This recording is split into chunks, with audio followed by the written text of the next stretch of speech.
आता गाडीत बसलं की आपण पहिल्या खालच्या पार्टच्या आपण ओळख करून देतोय. Clutch, brake, accelerator. Okay, ABC म्हणतात त्याला. उजव्या पायाने 1 नंबर टच करा. उजव्या पायानं उजवा पाय, डावा पाय नाही, उजवा पाय. A म्हणजे एक्सेलरेटर. हा एक्सेलरेटर काय काम करतोय? फक्त गती वाढवायचं काम करतोय. ओके, 2 नंबर टच करा. 2 नंबरला B म्हणजे ब्रेक. हा ब्रेक करतोय, गाडी थांबवायचं काम करतोय. जर घसरीने एकदम फास्ट येत असेल तर गाडी हळूहळू आपली येऊ शकते, आणि एकदम जर मारला तर जागी आपला ब्रेक लागू शकतोय. आणि C म्हणजे क्लच. दाबा क्लच.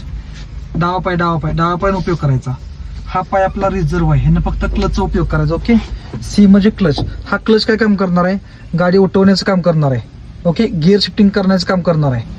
अडचण आली तर ब्रेक दाबून क्लच दाबला तर थांबायचं पण काम करणार आहे. म्हणजे क्लचचा उपयोग आहे. डावा पाय हा C म्हणजे क्लच आहे, ह्यानं फक्त डाव्या पायानेच उपयोग करायचा. डाव्या पायानं ब्रेक मारायचा नाही.